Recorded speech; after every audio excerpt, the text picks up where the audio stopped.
LinkedIn presents.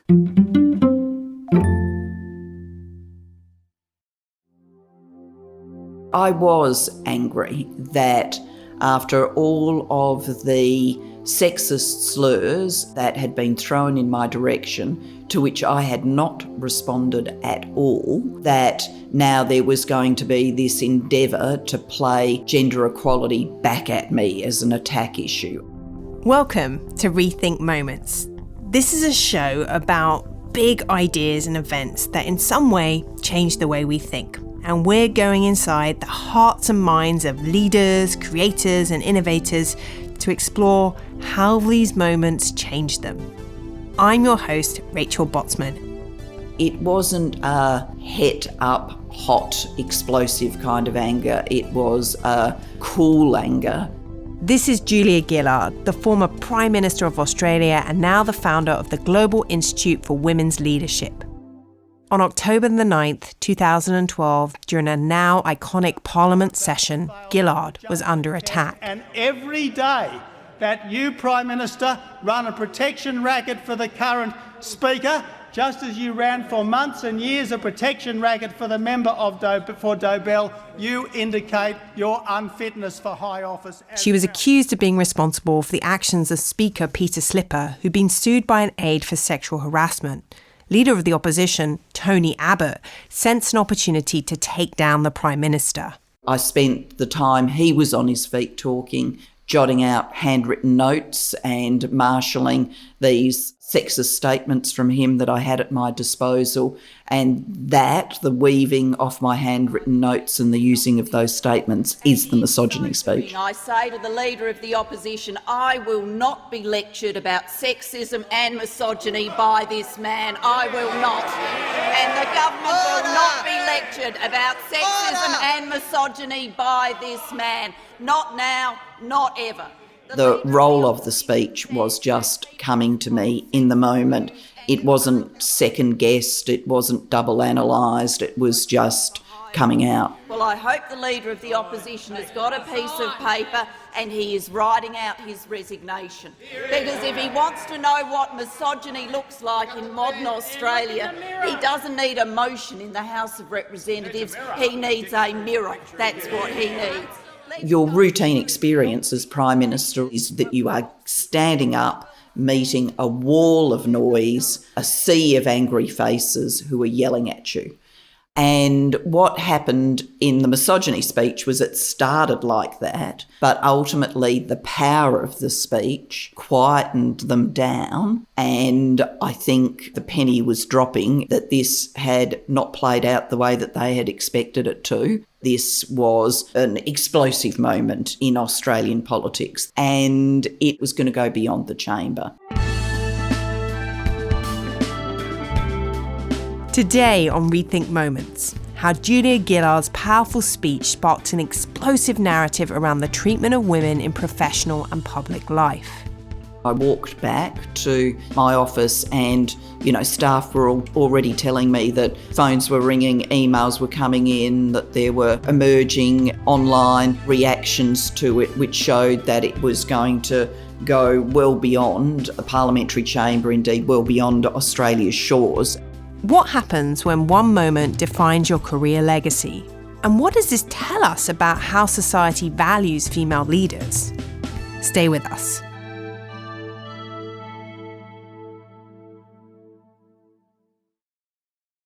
I was living in Sydney, Australia during the time of Julia Gillard's premiership, and I distinctly remember when the portrait of her that would be displayed in Parliament was revealed in 2018.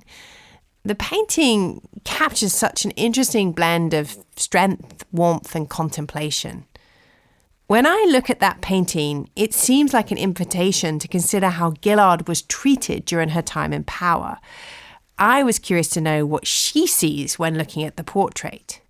What I see is an image that is very deliberately, distinctly different from any prime ministerial portrait that's gone before. Of course, that's true in terms of it being the portrait of the first woman, but I wanted the style of it to be incredibly different too. So I went for that close-up, hyper-realist style. The artist, Vincent Fantuzzo, is a remarkable artist, and I think he's captured me well. I wanted it to be of my face, to deliberately take clothes out of the equation, whereas many portraits are full body or half body, and so your eyes are drawn to what people are wearing. And I did want, through that remarkable difference to all the portraits that have gone before, to invite people to reflect on what was different about my Prime Ministership, both in terms of what I did as Prime Minister, but also how I was treated as Prime Minister. So if there was a thought bubble, because it feels like you're thinking in that painting, what would you put in the thought bubble? Oh, I would put, please reflect, really. Nothing more than that. I'm not trying to drive people to particular conclusions, but I would like people to reflect on my period, the treatment of me, and for that reflection to lead to some new resolve about treating future women in politics, in leadership generally, more equitably and equally. I'm also hoping that that portrait is ultimately the first in a series of portraits of women as Prime Minister, and it will, I think, then invite people to reflect on how long it took us to have the first woman, because you will march past portrait after portrait after portrait of men before you reach mine. And then hopefully when the march continues on, there is a very representative number of women in Australia's future leadership. Well, we're going to use that thought bubble, please reflect. And it's interesting because I teach at Oxford and I have to walk the halls every day where there are not many female portraits still up in the dining rooms. It is changing, but it's very slow. But the other thing that really struck me is I study trust. That's my area of expertise. And I'm really interested in gender differences around how we trust men and women. And you probably know this, that the way we think about trustworthiness in people is around capability and character.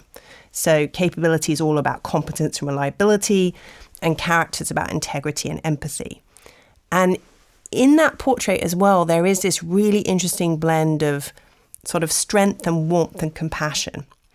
And what I'm intrigued by is your take on this juggling act, this tension, this balance that female leaders face in being capable and confident enough to lead, but not being so tough and having to get the empathy side right so they're likeable.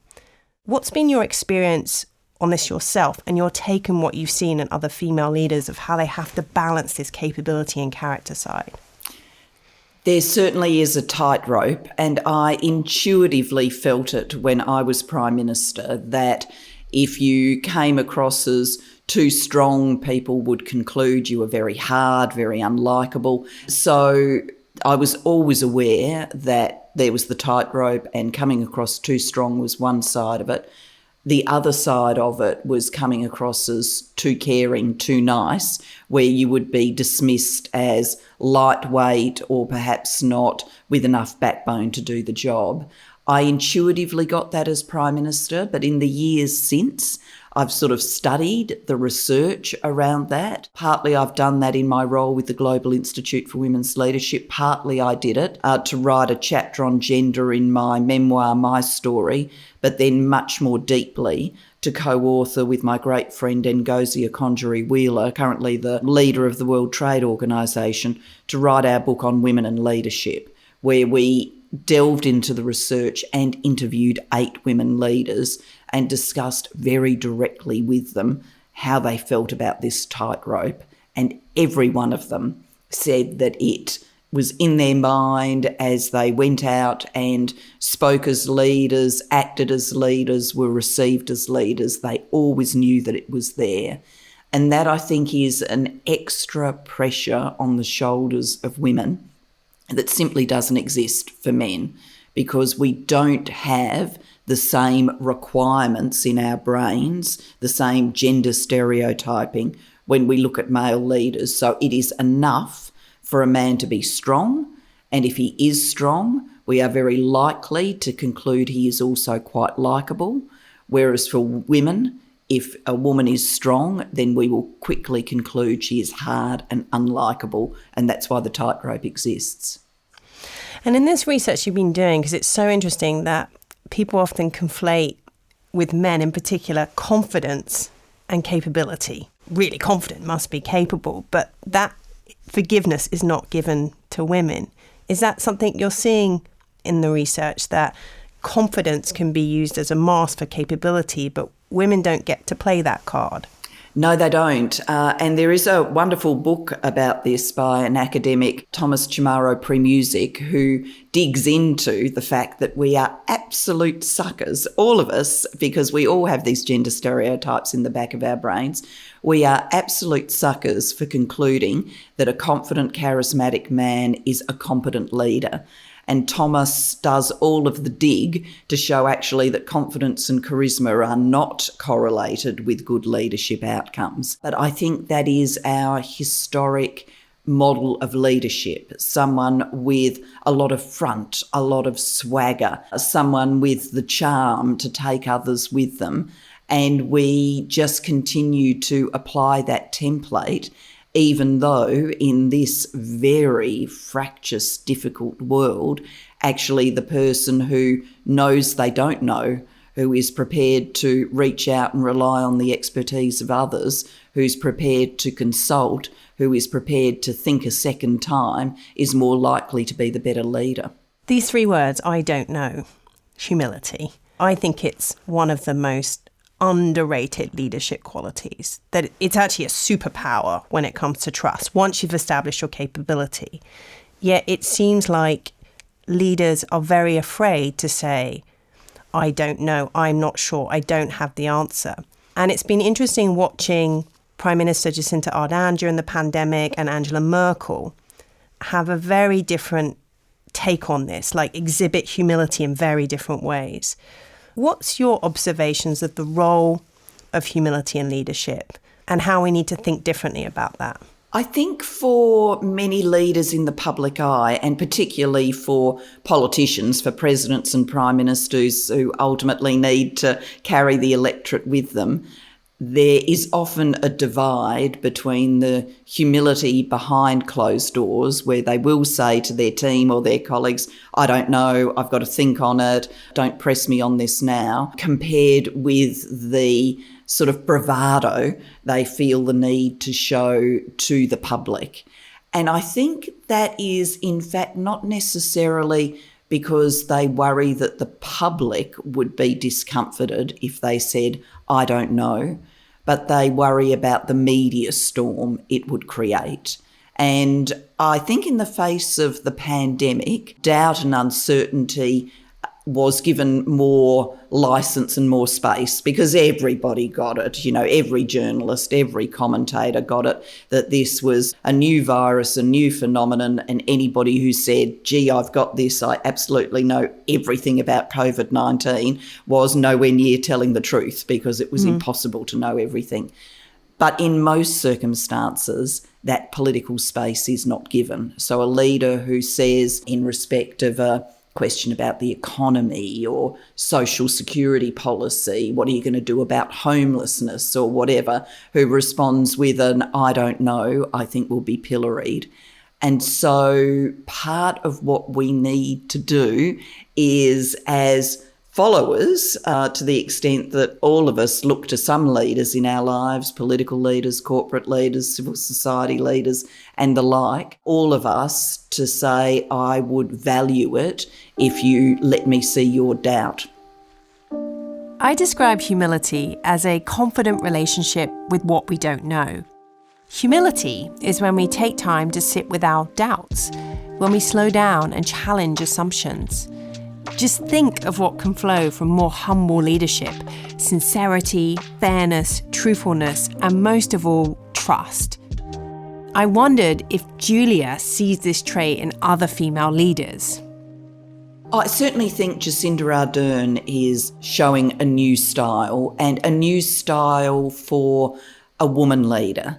And she's very clear that she's had the ability to be a different kind of leader, partly personality, that's how she's built, but that she's had the terrain to do it because she is the third woman to lead her country. So there's only Iceland and New Zealand that have had 3 women leaders.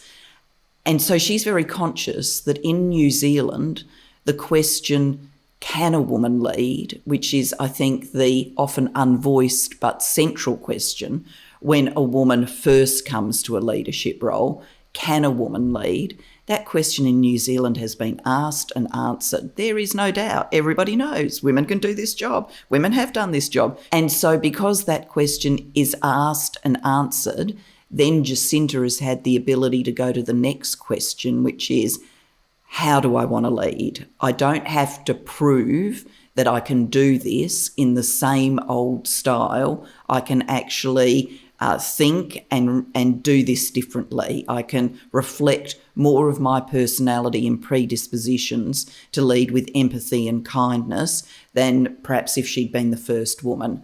You made me think about something I hadn't thought about before with Jacinta in New Zealand, is actually the capability side can be established by people who've come before you. It doesn't have to be with the individual. That's actually giving her the permission to be a different type of leader.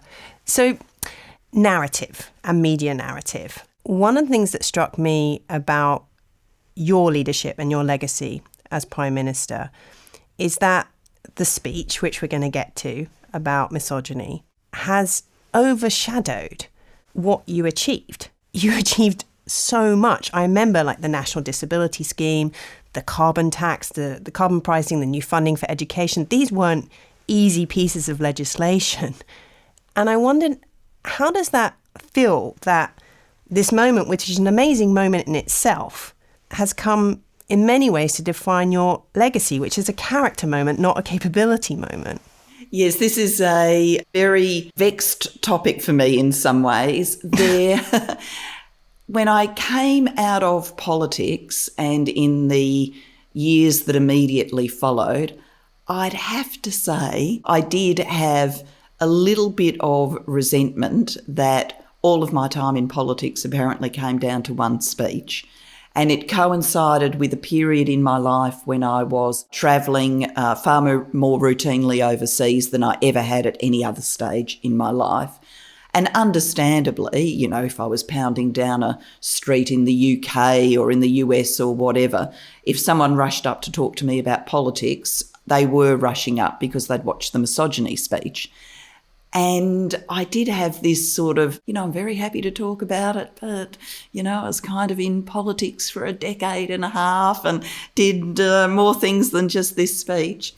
But I've got to the stage now where I'm reconciled with the fact that it will be the thing that is most known about me internationally. The fact that I was the first woman to lead Australia will be the opening line of my obituary. And that is what it is. And really, the task for me is to build on that in the sense of I don't want to endlessly be a raconteur about my own life. I'm not that interested in that.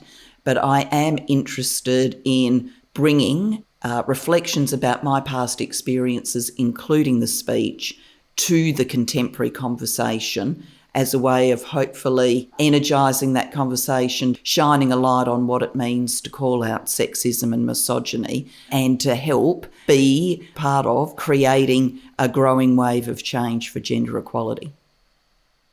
Time for a quick break.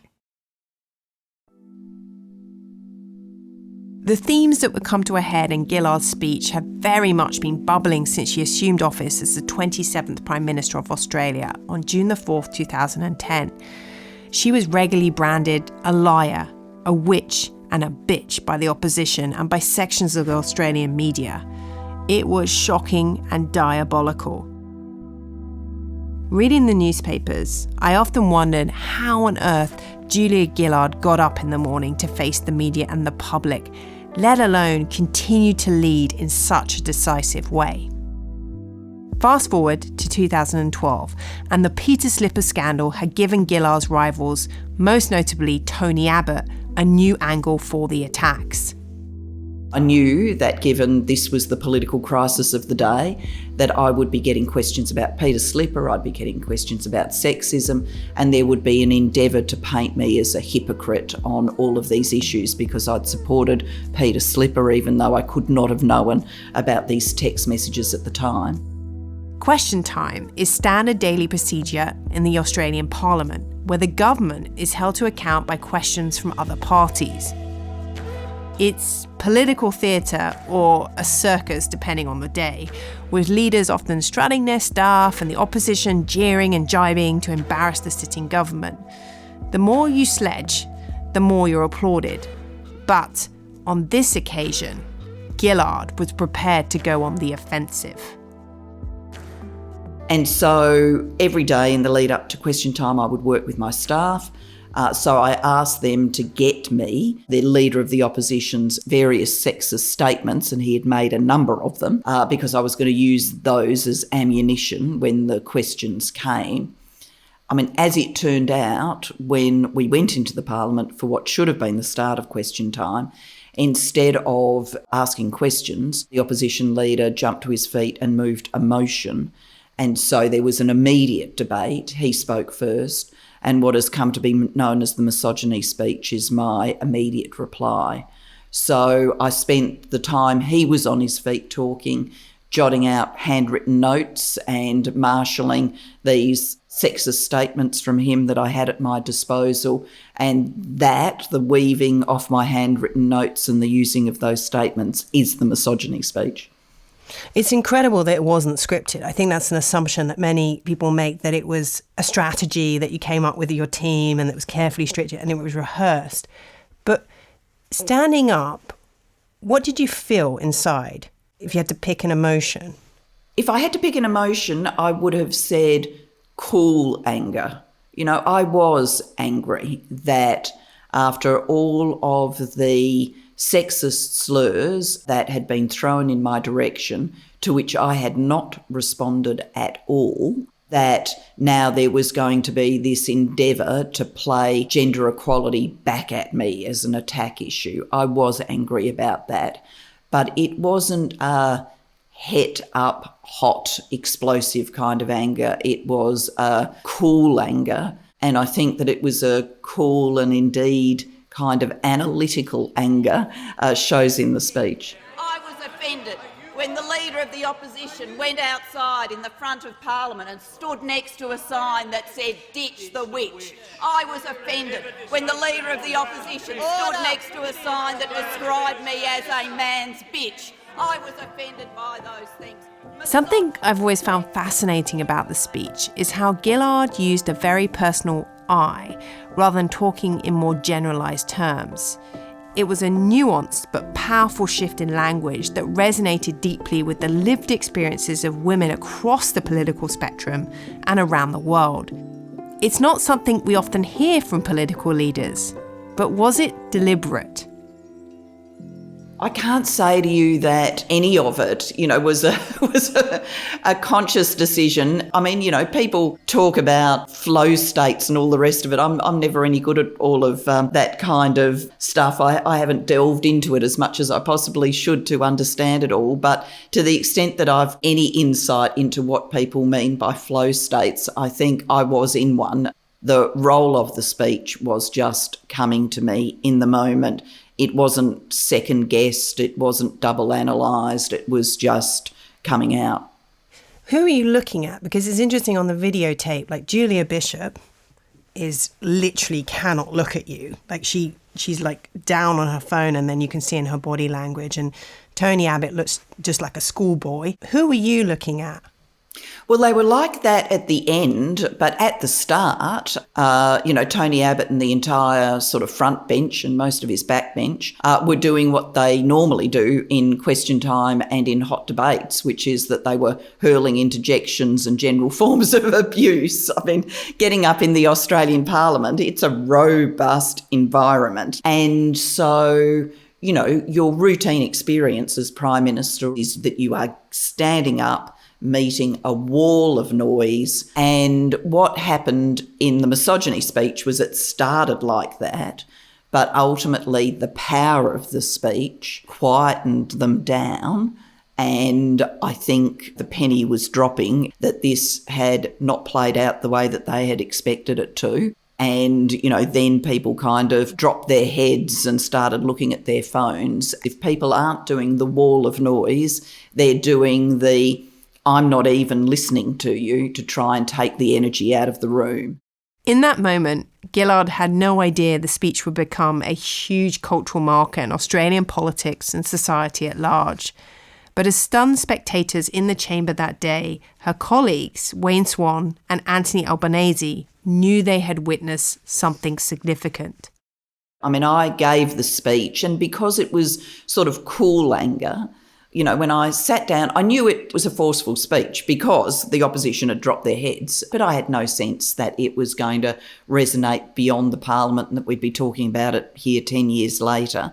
And I don't think, to be fair, either Wayne or Anthony had that sense either, but they had more of a sense than me that this was an explosive moment in Australian politics, that it was going to go beyond the chamber. Almost immediately on leaving the chamber, I walked back to my office and, staff were already telling me that, phones were ringing, emails were coming in, that there were online reactions to it, which showed that it was going to go well beyond the parliamentary chamber, indeed well beyond Australia's shores. The dictionary definition of misogyny was rewritten, and the moment was voted the most memorable ever on TV in Australia.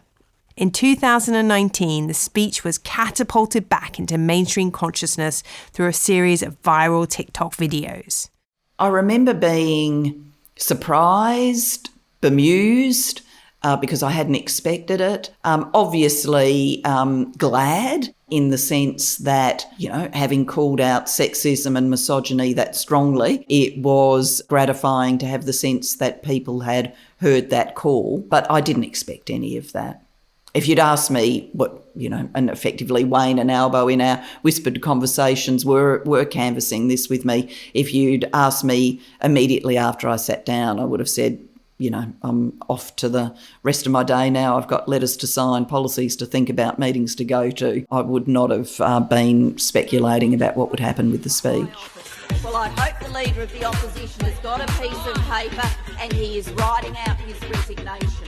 Because if he wants to know what misogyny looks like in modern Australia, he doesn't need a motion in the House of Representatives, he needs a mirror. I'm a bitch, I'm a boss. Many listeners have probably seen the TikTok videos. And, we started this conversation with you with the speech bubble, pause and reflect. I have to admit, I was watching some of them and I was laughing. And have you seen the one where at the end it plays a soundtrack? I'm a bitch, I'm a boss, and she puts the coat on. And then I thought, do you know what? Is that okay? Because the soundtrack is saying, I'm a bitch and a boss. And so is that woman reclaiming the word bitch? Or do we need to pause and reflect in how even people who clearly respect you and are trying to emulate that moment in some way are still reinforcing the stereotype? It's an interesting question. I've met that young woman virtually, Abby Hansen, and I did say to her, I wish I'd had a coat to swish the way she did. She was a good swisher. It was a very good swish.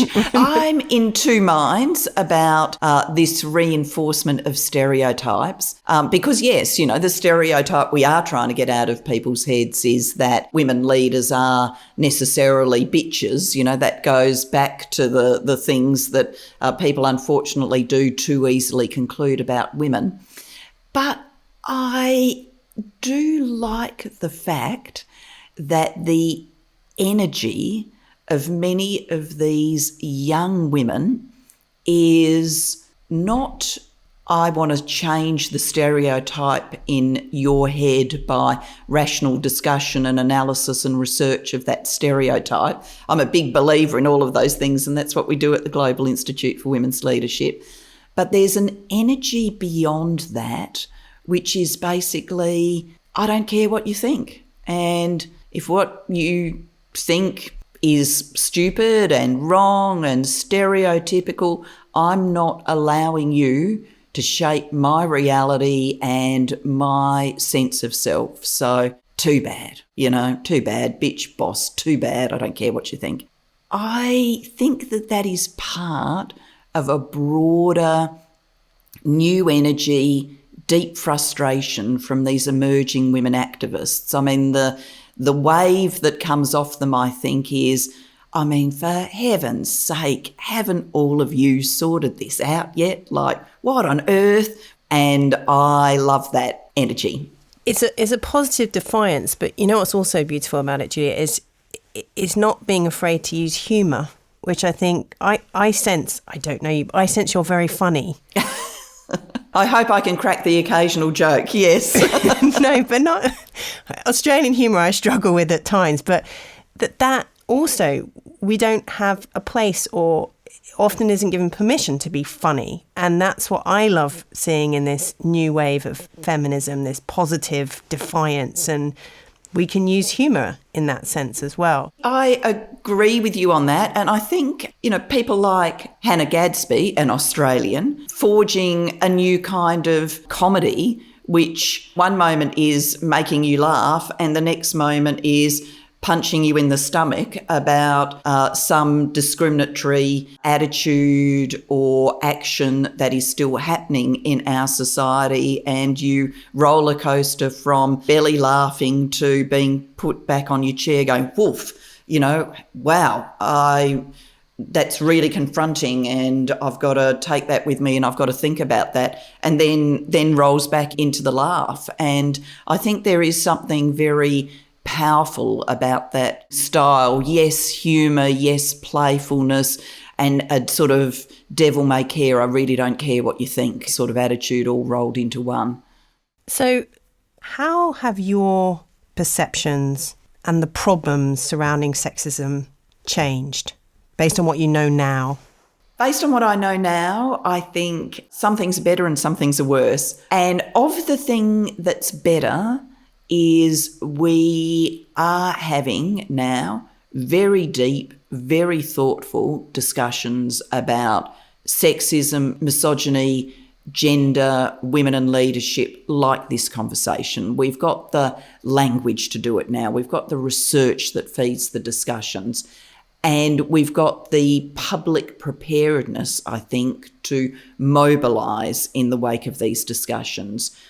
Now, when something very sexist happens to a woman in the public eye, there is instantaneously the backlash from activists, women and men, who say, that's not right, that is sexist, that is misogynist, she shouldn't be treated like that. All of that is fantastic to see. What's not good is how pernicious sexism and misogyny is, and when given new vehicles and new outlets, how it colonises them. And so the way in which sexist and misogynist bile has colonised the online environment and made social media such an unsafe space for women, that really deeply troubles me.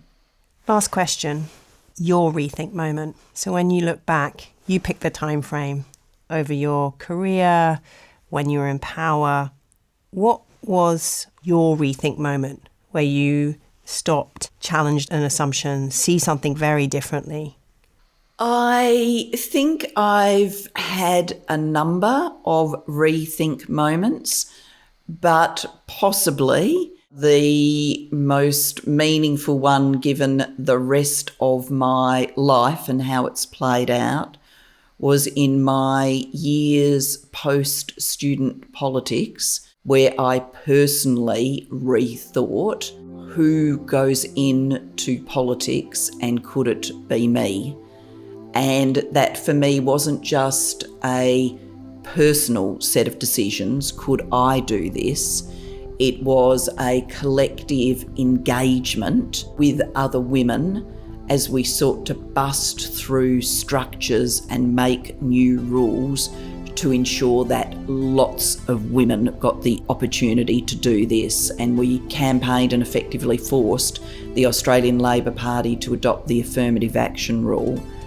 And my life has been incredibly different because of that Rethink moment. The Australian Labor Party is a much changed political party because of that Rethink moment, and Australian politics is incredibly different because of it too. If you enjoyed this episode with Julia Gillard, please do subscribe to Rethink Moments, and I'd love it if you can leave us a review too. If you want to find out more about the wonderful work that Julia is doing now, you can look up the Global Institute for Women's Leadership. I'd also recommend her book, Lessons in Leadership. It's a fascinating read. If you want to ask me questions, if you want to debate points in the show, the best way to do so is to connect with me on LinkedIn. I'm just at Rachel Botsman. That way you can join the Rethink Moments newsletter, where we unpack questions and challenge ideas that we've covered in this episode. I'm also on Twitter and Instagram at Rachel Botsman. And if you have other questions and ideas, please do send me an email at rachel@rethinkmoments.com. I'll speak to you soon for another episode of Rethink Moments. Rethink Moments is truly a collective effort. The show is developed and written by me, Rachel Botsman, with Will Hain and Alex Sansom. Our Rethink Moments team includes our wonderful producers, Kat Davey and Karenza Metric, and Phoebe Adler-Ryan, our researcher. Editing, mixing and additional scripting is by our friends at Rethink Audio, Matt Hill and Anushka Tate. Sound engineering by Nick Morbath at Evolution Studios, and our original theme music is composed by Ben Sansom. And thanks to Jessie Hempel and the team at LinkedIn for all their support.